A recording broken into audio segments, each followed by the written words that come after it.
is a dear friend of mine, a colleague of mine from Yeshiva for many years, a trailblazer, besides being a rabbi who teaches many, many classes throughout the day for the boys, for the girls' school, for the Baal Tshuva school, for the FFB school, busy all day teaching Chassidus. He also started Inside Chassidus.com or org? .org. Inside Chassidus.org, and it's being live streamed right now as we speak. So you can watch many, many hours and hours of a very deep, heavy Chassidus on his website. So without further ado, and by the way, a secret we don't talk about, but Rabbi Paltiel's sister is also married to my brother. That's right. So it's a good secret. I believe in nepotism, It's a good secret. So without further ado. If you get a person old enough in the room, they'll find 600 ways that we're related. My wife's grandmother is a Raskin. That's actually true. Only problem is, he's not a Raskin. He's really a Lane. So the plot thickens. But if you're from the old Chabad, you're related one way or another. Okay, hello everybody. Thank you for coming. Thank you for bringing me. And I got permission from the rabbi to sit in my shirt. That's just me. I'm not a coat and tie kind of person. I hope you forgive me for that. I have a dual topic. I have two things that I need to do. I have to talk a little bit about the Baal Shem Tov, the Besht, whose birthday we commemorated last Wednesday. And as a consequence, my topic is to talk a little bit about what is Chassidus. And by the way, I am a shameless self-promoter. Please do visit Inside Chassidus. So part of what I need to cover is to talk a little bit about Chassidus and the Besht, Rabbi Yossi Baal Shem Tov, Israel Baal Shem Tov, who is the founder of the Chassidic movement, whose birthday we celebrated last Wednesday, which is the 18th day in the month of Elul. Now, Rabbi Raskin called me a long time ago, and we try to schedule something. It's the beginning of my school year. I'm a teacher, so I have a calendar, and for a variety of reasons, I wasn't able to do it on the right day, so it got delayed, then it got delayed again. So you know what? Talk about Rosh Hashana, too far away from Chayel, so it became a hybrid. It became a little of this and a little of this. So I'm going to start my talk by touching on Chassidus just a bit, and then with the time that we have remaining, and I understand that we have a pretty hard ceiling of 8 o'clock. We'll find out just how hard when 8 o'clock comes. Because of Maidiv, I'd like to spend the minutes that we have together discussing the Yomim Neirayim, the days of awe, the holiday season, which is upon us. Now, I understand that after Maidiv, we're going to go into the other room and sit and schmooze and shoot the breeze. So if anybody wants to join us, or if you have any questions or ideas that you want to run by me, I will be happy to deal with that, to listen to you at that point. It's very important when a person asks a teacher, can I ask you a question? The answer is you can, if the answer can be, I don't know. Because not everybody knows everything, and it's prudent to not know. When you don't know, you say you don't know. It's actually in itself instructional. So I'm going to begin with just a short few minutes on the Holy Baal Shem Tov. Rabbi Israel Baal Shem Tov was born in 1698. When he was born, his parents were very old. They were very old. They had never had children, and evidently, biologically, this is a long time ago, so I don't know what kind of doctors examined them, but biologically, they were not able to bear children. And the Baal Shem Tov was born through a miracle. It was a special event that the Holy Baal Shem Tov was born. But he lost his parents at a very, very early age. And he was alone in the world by the time he was 5.5 or 6 years old. He was an orphan, a real orphan. Neither father nor mother, and he didn't have extended family. The community looked after him, and the community looked after him the way community looked after people, you understand. In Talmud there's an expression, a pot with many cooks, right? I guess that expression's evolved. But the Talmud said it first. Kedera, a pot with many cooks is either overcooked or undercooked or overseasoned or underseasoned, but it's never right. And that's the story of the early years of the Baal Shem Tov's life. But the Baal Shem Tov's parents were very holy people. He had an incredibly great soul, an incredibly sensitive soul, incredibly good soul. So in spite of all of the challenges that he had in his early life, his goodness dominated. He didn't come out of childhood traumatized. He came out of childhood trying to make the world a better place. And one of the most important episodes, one of the most important stories of the Baal Shem Tov's childhood is his father's last words. His father called him, at the age of 5 years old, his father passed away. And his father called this little boy to his bedside. His father was aware that this little boy was extraordinary. He wasn't just a regular child. There were some very special things about him. He called him to his bedside and he spoke to him in Yiddish. And forgive me for the Yiddish. And if you know Yiddish, you'll enjoy the little bit of Yiddish. If you don't know Yiddish, I'll translate it into English, but I'm going to say it in Yiddish first. He said to him, Yisraelik, du sollst nicht Meure haben für keine Sache, nur für den Ewigsten allein. Und du sollst lieb haben jeden Jiden mit der ganzen Tiefenisch von dein Nishama. And I'll translate it in English now. He says, Israel, Yisraelik, which is an affectionate term for Israel, fear nothing except for God himself. And love every Jew with all the depths of your soul. This is one of the oldest Chassidic stories. And it's evidently a true one.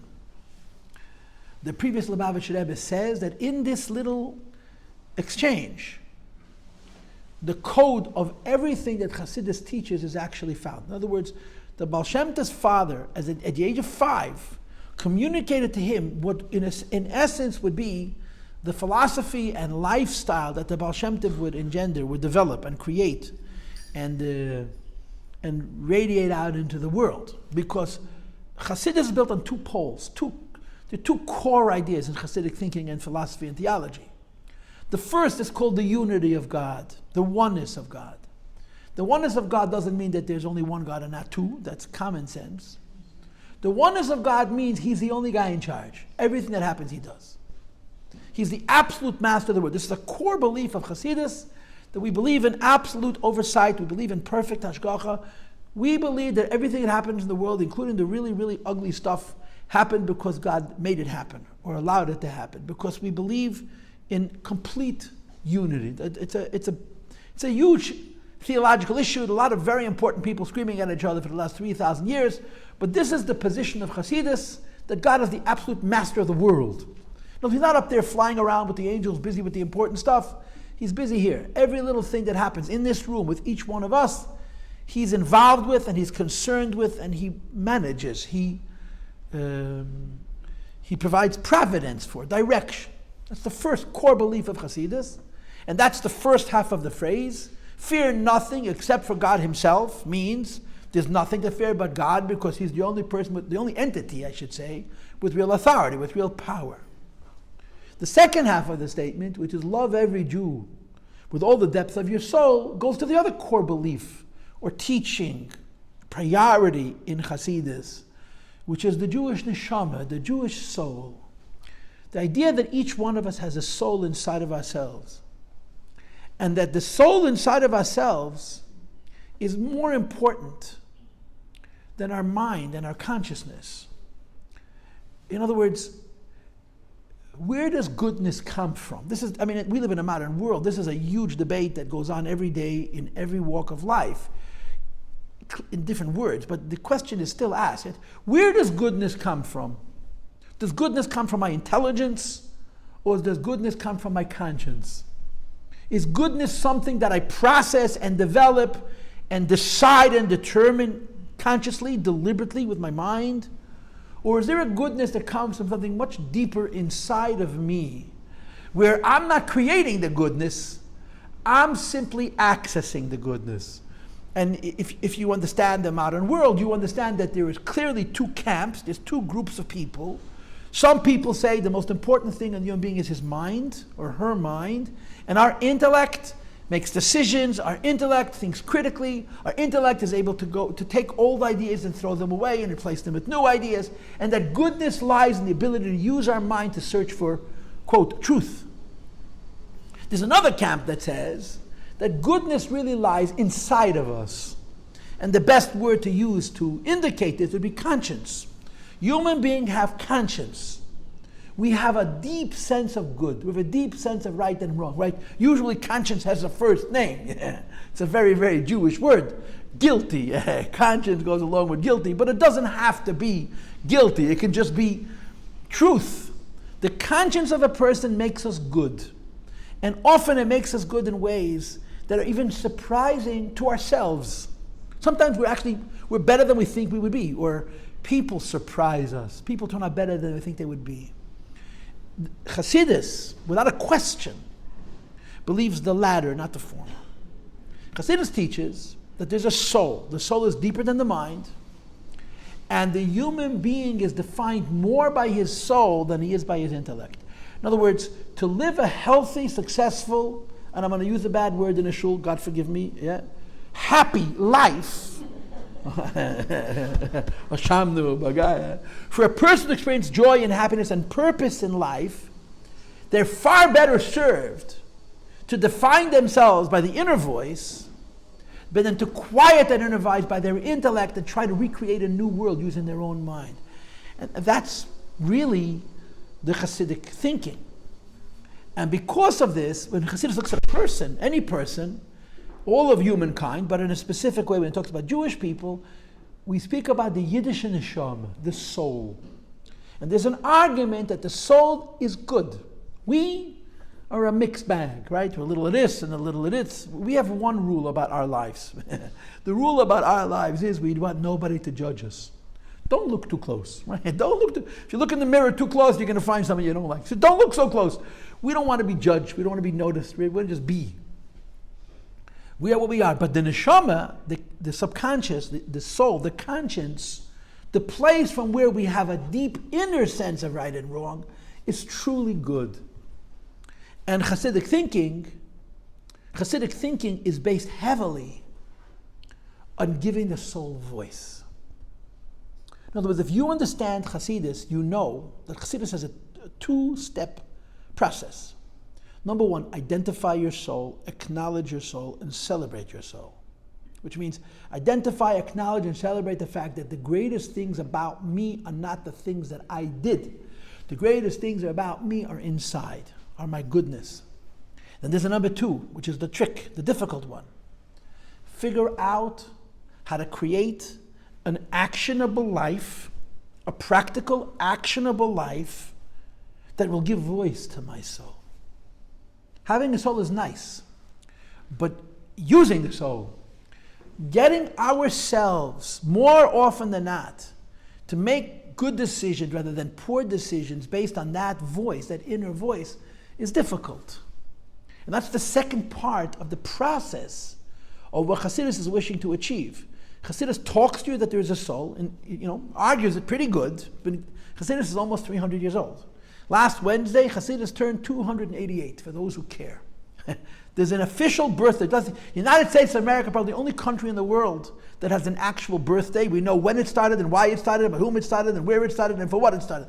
Chassidus has a birthday, a specific, a definitive day, the 18th day in the month of Elul, which is always the end of August, or the beginning of September, in the year 1734. Okay, now we're holding 2022, so you do the math. Chassidus is 288 years old, and Chassidus has evolved a lot. It's radiated a lot. It's diversified incredibly.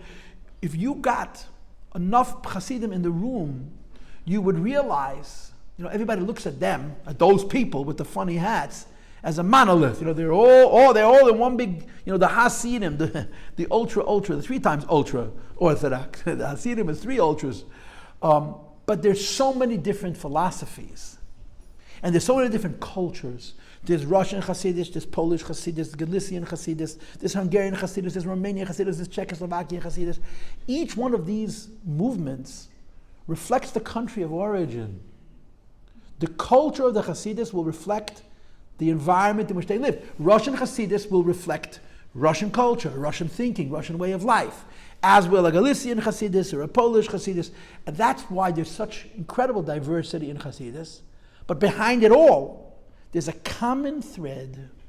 A, Chassidus believes that the best thing about me is not what I do, but what I'm born with. B, I need to find a way to give it voice. I need to find a way to give my neshama voice. This is really Chassidus. Now, in the modern era, in the post-Holocaust world, the Rebbe, our Rebbe, the 7th Rebbe, our Rebbe,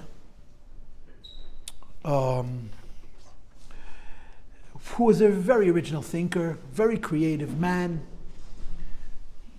He wasn't afraid to think outside the box. He wasn't afraid to go against tradition.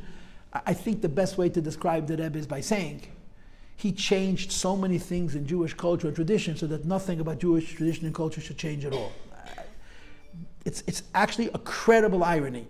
He changed so many things in how Jews do Chassidim, which are like I said, three ultra Orthodox. He changed so many things about Chassidic thinking and culture so that it should stay, it should be loyal, it should remain consistent with what the Baal Shem Tov taught almost 300 years ago. And what did the Rebbe do? Among many things. He sent Rabbi Raskin to whatever part of Brooklyn this is. I'm supposed to know, but I don't know. I just find it so interesting. I live in Crown Heights. In Crown Heights, as soon as you have money, you try to make the house look different than it used to look 50, 60, 70, 80 years ago. You make it modern. It's very hard to make a house which is 100 feet long and 20 feet wide modern, and there's no space to move on either side because you're boxed in by other houses. Thank God for the brownstones that we're supposed to love. But we try to make it. This is trying to make Brooklyn look like Brooklyn. I just find it interesting. The first thing that you notice is how tall the ceilings are. Anyway, so I don't know what neighborhood this is, but it's Rabbi Raskin's neighborhood, downtown Brooklyn. The Rebbe sent him here, right? The Rebbe took a group of Jews who were traditionally terribly insular, really very insular, which means they put walls around themselves and they lived cloistered existences and they didn't know what's going on in the world and they didn't want the world to know what they're doing, which is part of the reason Chassidus is so mysterious, and I would say part of the reason that Chassidus gets such bad press, because the only thing Americans want to know about Orthodox Jews is, tell me how you live. Don't keep it a secret. Tell me how you live, and I'll be fine. But everything's a secret, yeah. The Rebbe took Hasidic Jews, who traditionally were so insular, so to themselves, and he made them change themselves into radiators, into going out. It's a huge change in the culture of the people. The Chabad Jews who came from Rosh to this country, and they had this new Rabbi Schneers, and they had a very, very hard time doing what he said, because they were interested in being in the shul and doing their own thing, and don't bother me, and don't look at me, and leave me alone. Chabad has this mishagas about humility and not being seen and all of that. And here, the Rebbe changed so many of these things to create a Chassidus which is American.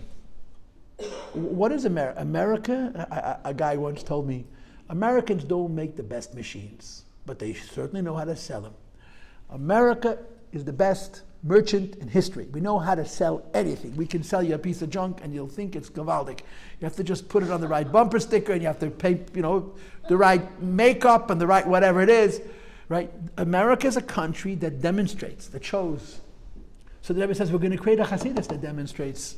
We're going to create a Chassidus that shows, that's out in the street and says, I'm not hiding, this is who I am. You have a question, I'll answer it. You want to know what I do? This is what I do. And it takes away the mystery, it takes away the distrust. And it's one of the contributions of the Rebbe. But there's one other thing that I want to talk to. The Rebbe reduced Chassidus to a mitzvah. You're in an airport, you're on an airplane, you're on vacation. A Jew meets a Jew and says, you didn't put on tefillin? Come, I got a pair. Roll on the tefillin. Simple things like that. A ritual, an action. Because the Rebbe believes, and he's a pretty smart guy, this Rebbe of ours, and he's right, that triggers the soul. When we do good actions, it gives voice to the Nishama. The conscience, the inner Jew, which is so important to Chassidic thinking and philosophy and way of life, is triggered when we do good deeds, actions. So the Rebbe reduced Chassidus to just finding as many people as possible, doing as many good actions, because every time you do a good deed, you're a little closer to your own goodness. And that's good. That's a very, very good thing. This is Yitzchak. Yes. So he is in my class, and I asked him his name last night, and I know his name is Yitzchak, but I forgot that his name was Ehrenberg. That was a miracle, by the way. That was a miracle. Okay, if I would have known you would have come, I would have rehearsed. He's actually in my class. Okay. So far he likes me. So far we get along. Okay, so Rabbi said this is the first idea that I wanted to share. Was a little, just like a nugget, a kernel of the Baal Shem Tov philosophy and teaching, that Chassidus believes that the best thing about us is in here, and we have to find a way to give it voice. We have to find a way to give it voice consistently. I'm going to tell you one story, and then I'm going to move on to Rosh Hashana with the remaining time that I have. There was a Jew named Zalman Posner. He's now deceased. Zalman Posner was a very, very intelligent man. He was a rabbi in Tennessee, right? Where was he a rabbi? If it was 5 years ago, I'd remember. I'm slowly, Nashville, Tennessee, for over 50 years. Rabbi Posner was hired to be a rabbi in a modern Orthodox shul that was opening up in Nashville, Tennessee. It was a small little community. He moved to Nashville. He expanded the community tremendously. In other words, it went from being a few dozen families to be hundreds of families.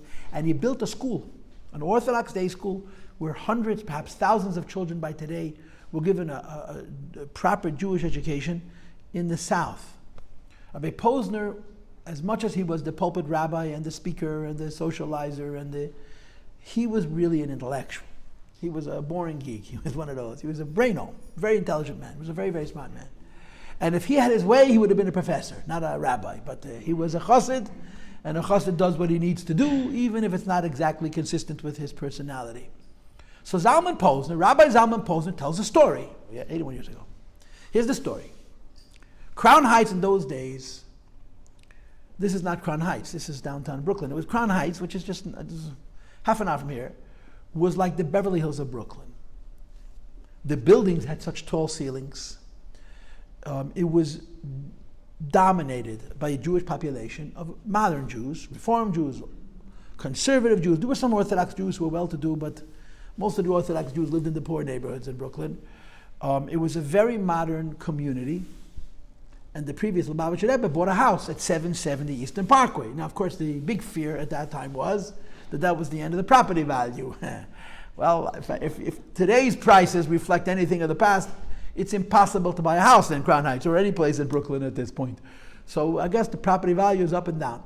So the Rebbe moved into 770, and none of his Chassidim lived in Crown Heights. They couldn't afford to live here. So they lived in Williamsburg, or they lived in Brownsville, East New York, and they would walk. It was a half an hour walk to be with the Rebbe on 770. There is a tradition, Rosh Hashana, which is in a few days hence, next Tuesday and Wednesday, to go to a body of fresh water and do a service called tashlich. Tashlich literally means you cast your sins to the fish. It's a little more complicated than that, but if that makes you feel good, you buy into that version of it.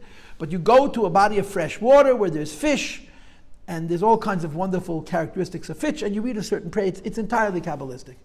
So there's a tradition the Jews do the first day of Rosh Hashanah in the afternoon, you go to tashlich. But usually, if you live in a shtetl, every shtetl is built on a river. But if you live in a city like New York, there's a real possibility that there's no fresh water with fish. So if you live in a city like New York and you're nowhere near a lake, what do? You go after Rosh Hashanah. You can't do it on the day, you go the next day. So our Rebbe, Rabbi Menachem Schneerson, arrives in New York, and the previous Rebbe, his father, had been here for about 15 months ahead of him. And when Rosh Hashanah comes, 1941, the Rebbe asks, so is there a place to do tashlich? In the middle, he goes, yeah, Botanical Gardens, Eastern Parkway, 1 mile from 770, Botanical Gardens. On the northern end of Botanical Gardens, on the Eastern Parkway, there's a lake. They're redoing the whole thing now. But that lake has been there forever. And that lake has fresh fish. So they would walk down to the lake and they would do this ritual. Fine. So at 5 o'clock in the afternoon, on the first day of Rosh Hashanah, about 80 men gather in front of 770 to take the hike, a 20-minute walk to Tashlich, to go into the park, and they would leave the park open. Usually the park closes at 5 o'clock. All the Jews wanted to come and cast their sins to the fish. Rachmanis on the fish in 770.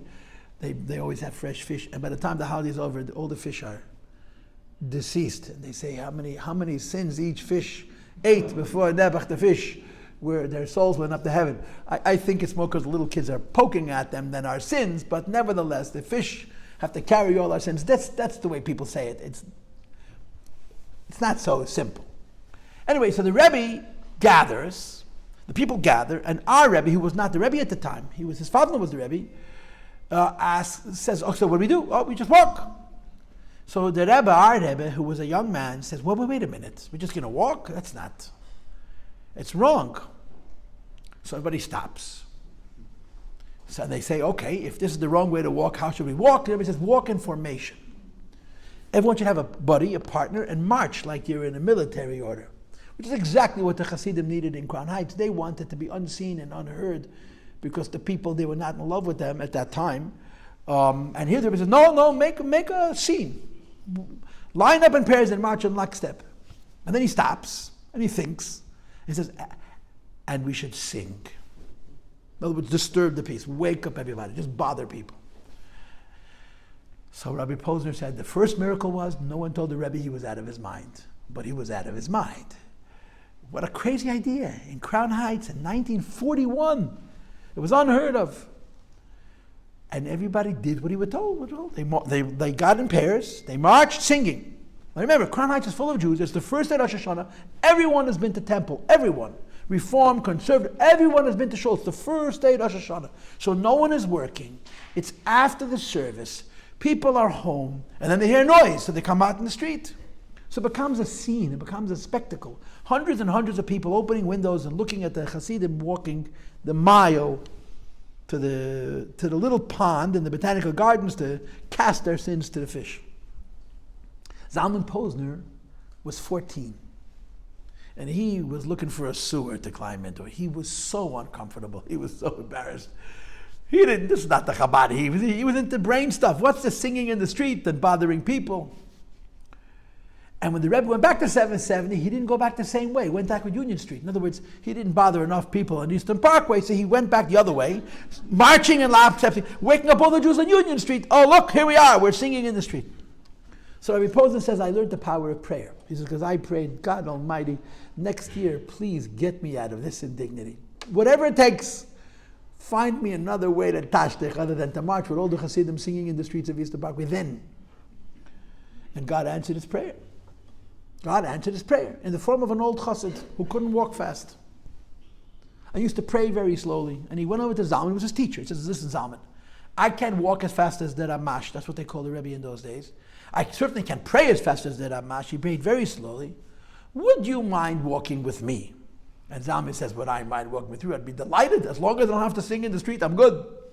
So the Rebbe got his procession together. They marched up. By the way, this lasted till 1966. For 25 years, the Rebbe would march. And by the time, the later years, people waited for this. It became one of the scenes of Crown Heights to see the march of the Hasidim to the... And it wasn't 80 men. It was hundreds of people. It was a beautiful... And people would come out of their homes, and it became a very warm, meaningful part of the Crown Heights Jewish experience, was seeing the Rebbe at the head of the procession of the Hasidim going to the lake to do tashlich. It stopped because the photographers came, the New York Times and the New York Post. I mean, those days they used to have newspapers. Remember, there used to be newspapers? There's still a few, but there used to be many. A whole line of cameras were lined up with their tripods, click, click, click, click, click, and the Rebbe said, next year I'm staying home. But until then, for 25 years, this procession continued. Anyway, so it's the next year. Now it's 1942, and the Rebbe is going to Tashlich. Zalman is delightfully, slowly holding the arm of his old sage teacher, and they're behind the people, and of course every block they fall further behind, and they're further away from the singing and further away from those meshuganas up ahead, you know what I'm saying? Anyway, they get to Tashlich. By the time they get to the pond, the Hasidim are finishing and they're going. And of course they're not going back with Eastern Park, they're going back with President Street. He always went a different route than he went, but returned a different way than he went. Right? So they do their thing. Doesn't take very long. The Tashlich service isn't very long. This particular chassid, everything took him forever, so he took a long time, but forever means 10 minutes instead of 2 minutes. And they're marching back to Crown Heights. And they went back the same route that the procession went back, meaning the Hasidim were about 15 minutes ahead of them. They had marched in the streets, sung this song, and people came out of their homes in droves. And now Zalman and his old teacher, whose name was Rabbi Levit and Rabbi Shmuel, are marching together, and they're watching the people who've come out of their homes getting ready to go back inside. They saw the show, they saw the spectacle, and they're going into the house. And as they're marching, as they're walking, an elderly man walks up to Zalman, who's all of 14 or 15 years old, grabs him by the collar. Today you grab a kid by the collar, you get an elbow, but in those days the world was a little different, and I'm not so sure we're better off today than they were then. He grabs him by the collar and says, "Why are they singing? What's this? What are they singing?" So Zalman thinks to himself, this is God's sense of humor. He spared him the need to sing. All he's got to do is explain it. All he has to explain why the Meshuggahs are walking in the street singing. So what am I supposed to tell this man? So I started to stammer and I started to stutter. I don't know why we're singing. This Zalman, the Rebbe's son-in-law said to sing, so we're singing. But before he has a chance to concoct whatever answer he was planning to give, and he had no idea what he was going to say, this fellow says to him, he says, every Jew has a fire inside. And the fire can become latent. It can become sleepy. It can become lethargic. It can become dysfunctional. It can become asleep. And when they walked by, singing, and this is the middle of the Holocaust, mind you, I'm proud to be a Jew. I'm proud to be a Jew. And I promise you they weren't singing, I'm proud to, whatever, it didn't matter. That's what he heard. He didn't hear Ufaratzta or whatever. He heard, I'm proud to be a Jew. He says that ember ignited and burst into flames and walked off. And 14-year-old Zalman, who would later become a great rabbi in Lubavitch, got his first lesson in how this Rebbe thinks. You touch Yiddish and Neshamis through singing in the street, by doing a mitzvah. This is what it's all about. The idea that inside us there is a Jew, and you want to ignite it, you want to trigger it, you want to get it to turn over. The engine should go on, and then it's a domino effect. It just continues. Now I got to talk about Rosh Hashana, and I don't have much time. So how do I associate Chassidus with Rosh Hashana? How am I going to link Chassidus to Rosh Hashana? It's very simple. One of the important components of the Chassidic philosophy, but the idea that you don't make yourself Jewish, but you find a Jew inside, that it's not conscious, but it's conscience, right? It's not the deliberate choices I make, but it's the soul that I trigger and I arouse and so on, is that in Chassidic philosophy and Chassidic thinking, Chassidic theology, there is a extreme positivity of life. Chassidus really is a movement that's very positive. And it's positive about the worst Jew. Chassidus doesn't believe in bad Jews. Jews that need another chance. The Baal Shem Tov was extreme. And our Rebbe in the post-Holocaust world, where we're dealing with so many Jews who simply never learned, never went to Cheder, never went to yeshiva, never got a chance to study. The attitude of Chassidus is incredibly positive, very positive attitude. And this is very, very important as you approach the holiday season, because there's a lot of people in this world who are Jews who are really afraid of the divine wrath. Oh, Rosh Hashanah is coming. And then after Rosh Hashanah comes, Yom Kippur is coming. And do you know what's going to happen? God is going to sit in that throne. And of course, God is very, very old. And he's hard of hearing. He's missing some teeth. And he's generally in a bad mood. He's always a little upset about something or other. And they're going to bring books. And they're going to call you in one at a time. One of the things about judgment is you can't come with your friends. It's a lonely affair. You hang out with when you have fun, you do it in a group. When you're judged, you're all alone, just you and God. And he sits there with his books. He's going to look over his glass like this. And say, who do I got right here? Takes out the books. Says, you did this wrong. And this is no good. This is no good. This is, oh my God. Rosh Hashanah is coming. How is the Eibishter going to judge me? And by the way, I just want to say something about judgment before I go on to my Chassidic point. I think this is even true in the American legal system. I think this is real. But it's certainly true from a religious perspective. There's a prosecutor and there's an advocate, right? There's a lawyer who's trying to make you look bad, and there's a lawyer who's trying to make you look good. In other words, the lawyer that somebody else paid and the lawyer that you paid. That's basically the way it works. What's the difference? Think about this. What's the difference in what the prosecuting attorney is trying to do when someone is being tried for any kind of crime or any kind of thing, and the defense attorney is trying to do? So I'm going to give you a thought, okay? If there's lawyers in the room, please don't be offended. I am a non-lawyer. I think there's a lot of legitimacy to what I'm saying, although obviously it's more complicated than I'm making it, but just hear me out. The prosecutor's role is to isolate one action. A person walks into a court of law. Nobody knows him. He's lived 40 years, 50 years. He has had thousands of experiences. He's interacted with many people. He's being tried for one action, for one thing. And the prosecutor's job is to say, this is a terrible thing. This person did, I don't care who he is and how many good things, this was a terrible thing. And what is the defense attorney trying to do? The advocate, the defense attorney's role is to say to the judge, Your Honor, if you look at this person and identify one action, everybody stinks. You also do. You, meaning the judge. If you examine us by individual deeds, there's not a person on the planet that's got stuff he wants to keep in his closet. But he's a good person. And if you look at the totality of his life, all of him, as opposed to one action, you'll say, yeah, he's a pretty good guy. He's a family man, he runs a business, he pays his taxes, he's honorable, he's a member of the community. He made a mistake, no one is saying he didn't. But if you're going to just talk about his mistake, Your Honor, with all due respect, let's talk about your mistakes. So nobody wants to be judged. Nobody wants to be judged. This is why. Because when you judge, they don't judge you, they judge one thing. The defense attorney, his whole job, his whole role, is to say, don't look at this thing, don't look at the person, he's a good guy. And I think this comes to play out in Rosh Hashana also. Rosh Hashana we're being judged, and a lot of people there are people on this planet today who are really concerned that God's going to mess with them next year because they did a sin or two. And they try to figure out how they can fix it. And you know what? It's not so terrible. I was raised in Chabad, you see. I was raised in Lubavitch. Do you know what that means? You know what it means, raised in Lubavitch? This is inside stuff. This they don't tell you in the Chabad house. We are really, really, really not afraid of God. We're not afraid of Him. It's important to be afraid of God. But not that He's going like an old angry guy is going to whip you, you know. It's called respect.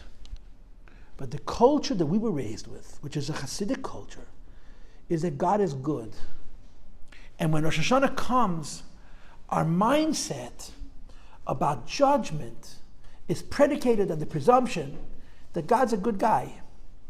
And when He's going to judge us, He's not going to nitpick, isolate one little thing that we did or even one big thing and make it into a whole tzimis and is going to send us off to who knows where. He's going to judge us as a whole. And when you judge most people, the vast majority of people in this world, if you judge the whole person, as they say in Yiddish, we're okay. That's Yiddish, by the way. We're okay. You see, and this, I think, is a Chassidic nuance. A Chassidic, to say it in Yiddish, a kvetch. Kvetch, I don't mean complaining. I mean a nuance. The correct English word is a nuance. To how Chassidus changes the days of war. They're awesome days. They're serious days. They're very important days. In our culture, we talk about crowning Hashem as a king. Rosh Hashanah is crowning Hashem as a king. Yom Kippur, the holiest day of the year, in our culture is defined by holiness. It's defined by atonement and tshuva and return. But above all else, Yom Kippur is called the holy day, the day of holiness, which means the holiness of the person and the holiness of God touch on this day more than any other day because it's a special day and we engage in special ritual. We wear white, we don't eat. We put ourselves in a framework to have a relationship where our holiness and the divine's holiness get a little closer. So all of these holidays have a Chassidic nuance, a Chassidic feel. And in the Chassidic world, days of judgment, are happy days. Now, why is a person who's going to a court of law? I've never been tried, but I know people who have. You're at the mercy of others. It's so unsettling, right? You're being tried. You made a mistake. People make mistakes, but you were accused and you're being tried for a particular crime. You're so vulnerable. You're at the mercy of other people, whether it's the judge or it's a grand jury or it's a jury of your peers. You're at the mercy of others, and your lawyer speaks for you, and you don't really know what to do. You're happy he can speak for you, but you know he can't speak for you the way you'll speak for yourself because he doesn't care as much. It's an incredibly disturbing place to be. And Rosh Hashanah is a holiday. It's called a Yom Tov. It's a holiday. On Yom Kippur, we in the liturgy, in the prayer book, we don't say Yom Tov. We say Yom, the day. Rosh Hashanah, some cultures, some Jews, don't say Yom Tov either. They say Yom, the day of Rosh Hashanah. We say Rosh Hashanah, the holiday of Rosh Hashanah. What's so exciting about being judged? The answer is, like the old story goes, the judge is a tough guy, but he's my father. He's my father. He's my father. And he's going to find a positive spin. So this, I think, segues, it sort of links the first part of my talk about the Baal Shem Tov and Chassidus, and the second part of my talk about Rosh Hashanah. I do think it's important for us to appreciate that these are earnest days. They're serious days. We get ready for Rosh Hashanah. We take stock of our lives. We want to be realistic. We don't want to hate ourselves. We don't tell us we're terrible. But we do want to grow. We do want to be a little bit better. We do want to, let's say it in these words, prioritize what's really important and disprioritize or less prioritize or under-prioritize nonsense. This is part of the mindset, the process that we go through when the season comes. You know, Elul, Rosh Hashanah. We're grown men and women. We're not children. We have a life. We know ourselves. We are established. Our life has a pattern, right? Children are figuring everything out. Children are trying to find their place in the world, right? And some of them do that by pushing us out of the way. But of course, that's you're not supposed to notice. But we're people. We're grown-ups. We're men and women who have a life. But some of us get fashlafen. You know, the disadvantage of being grown up. You know, I teach teenagers. I teach adolescents. And some of my students are, shall we say, interesting. Okay, not all my kids are big tzaddikim. Some of them are not even average, and they're the most exciting. These kids that I teach that are troublemakers are very, very honest, and we have great conversation. And one of the things I tell my children is, and I believe that this is true, the world is divided up into two groups of people. The group that want things to change, and the group that wants everything to stay the same. True or false? Am I right or wrong? The world is divided into two groups of people. The people who want things to change, and the things that want things to stay the same. Now, as a rule, the people who want things to change are the young people. Our children who don't have businesses, they don't have careers, they don't have homes, they don't have jobs, they don't have families. They're jostling, right? The world is full of people. It's never been more full of people. And it's noisy. And everyone is trying to elbow to create a space for themselves. But to create a space for themselves, they got to move somebody else over, right? Your business is in that street. He wants that shop. So you have to decide to retire so he can have that shop. Now, he can't exactly come in with a gun and say, excuse me, I want this property, retire. But this is the game, right? One of the ways of distinguishing the people who want things to change from the people who want things to stay the same is young people, they're all about evolution. Older people, by the time you're 35, 40, whatever age it is that you sort of find your place in the world, then you just keep it the same. And by the way, the same is of course true not just of young and old, it's true of haves and have-nots, right? If you live in Mexico, you want things to change, right? If you live in Texas, you want things to remain the same. Why? Because life in Mexico is very difficult, very unpredictable, very uncontrollable, and very disappointing. And you live in America, it's still not bad, right? As much as we hate America, somehow Americans love to hate America. I don't get that at all, but it's still an okay place to live. So the world is divided up, and people want things to stay the same and change. I'm going to guess. I'm going to go out on a limb and take a terribly uneducated guess and say most of the people in this room like the life they have, and they just want it to stay the same. The problem with that is complacency. The problem with that is you could literally fall asleep. When you're young and you're curious and afraid and unsure, things have to change because what it is right now I don't like. And we all were there, right? Yesterday, literally yesterday, we were all in that space. But when you establish yourself and you have a life and you have a family and you have a community and you have friends and you got your chevra and you got your, whatever it is that defines you, it's good. And it's actually good. It's how we're supposed to be. We're supposed to establish ourselves, but not stay in the same place. Within the parameters of an established life, we have to grow in important ways. Do I have to buy a new car? Maybe that's important. To buy a new outfit, a new house, these are things which are not ultimately not important. But can I do more mitzvahs? Can I help my neighbors more? That nudnik up the street who I hate for the last 25 years, can I figure out how to befriend him? Those are the kinds of changes that are good, because they come from the good in us. And this is the season. This is the time. This is the season. Rosh Hashana Yom Kippur, Hashem judges us, which is okay, we're being judged. It's true, he does judge us. But he's not a mean, angry old guy who's picking on us because he's hard of hearing and he can't taste food, so he wants to take all the pleasures away from us to make it even. He's a nice guy. He's our Father. And when he judges, he doesn't isolate the few bad things we did and put them on a scale and say, look how terrible you are. He judges the person. And when you judge people, almost always, like they say in Yiddish, we're okay, we're okay, we're okay. But from our end, it's a season for conscientiousness, for focus on this, on not falling asleep. Not just saying, I like my life so much, I want nothing to change, so I'm not going to do anything. That's not good. That's not good. That's not good. You know, the Rebbe was once asked by a man, a successful businessman, about retirement, and the Rebbe's response was so strange. He said, I never heard of a person stopping to live. That's how he referred to retirement. I never heard of a person stopping to live. Life is established, life is good, we've got to grow. And this is the time, this is the season, this is what we do. So, I could continue talking, but I can't continue talking.